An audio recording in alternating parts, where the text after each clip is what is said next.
गंजाम जिला आसिका थाना बालीछाई ग्राम में सवर्ण असवर्ण को नहीं बढ़ुची विवाद। दीर्घ 25 वर्ष पर समाधान बाट खोजी पाउनी प्रशासन। विवाद पर गाँव को फेरी पारना 50टी असवर्ण परिवार। अपरपक्षे असवर्ण मानक गाँव में पुराई देबुनी कही सवर्ण मानक जिद। प्रशासन पक्षर डिमार्गेशन गाँव को जिबा बेले एहाकु विरोध करी रास्ता अवरोध करी धारणा बसिले ग्रामर 300 रु ऊर्ध्व सवर्ण परिवार। यह हूँ गंजाम जिला आसिका थाना अंतर्गत बालीछाई ग्रामर दृश्य। एही ग्राम में दीर्घ 25 वर्ष है सवर्ण और असवर्ण को नहीं देखा देइछि विवाद।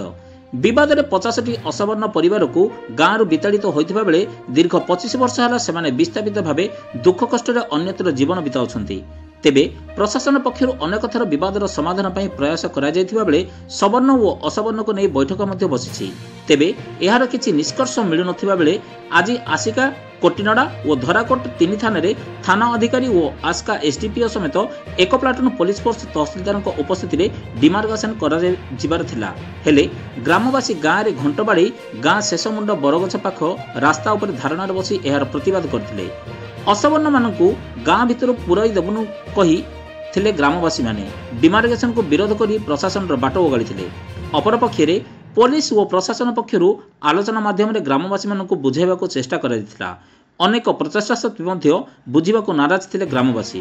पर सेठारु बाध्य होई फेरिथिले पुलिस और प्रशासन।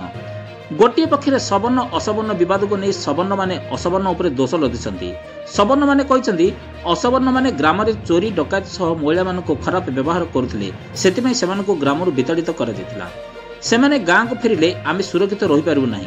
अपर पक्षे असवर्ण माने एहाको खंडन करी कहिसन्ति जाति प्रथा छुआ छुआ भेदभाव को नहीं आमको ग्रामरु जोर जबरदस्ती विताड़ित करा जायतिला।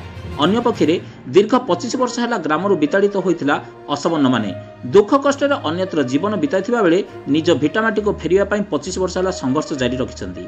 एने असवर्ण माने तहसिलदार ठारू आरंभ करी जिलापाल एसपी पूर्वतन मुख्यमंत्री और जातीय मानव अधिकार कमिशनर पाखरे द्वारस्थ होइतिले। तेबे जातीय मानव अधिकारी कमिशनर स्थानीय प्रशासन एही विवादर समाधान करी असवर्ण मानकु थैथान करने को निर्देश देथिले, किंतु सवर्ण माने असवर्ण मानकु ग्राम रे पुराई न देबाकू दीर्घ 25 वर्ष है जिद धरी बसुछन्ति। केवल सवर्ण मानक जिद पई असवर्ण मानक 50 परिवार आज रास्ता कड़े दुख कष्ट जीवन बिताथुवा कहिसन्ति असवर्ण माने। तेबे बालीछाई लगी रही सवर्ण असवर्णर एही विवाद को समाधान करने प्रशासन नाकेदम हो सारी बेले केबे एही विवाद रे पूर्णच्छेद पड़िबो ताहा देखिबाकू बाकी रहिछि। ब्यूरो रिपोर्ट, आंचलिक वार्ता।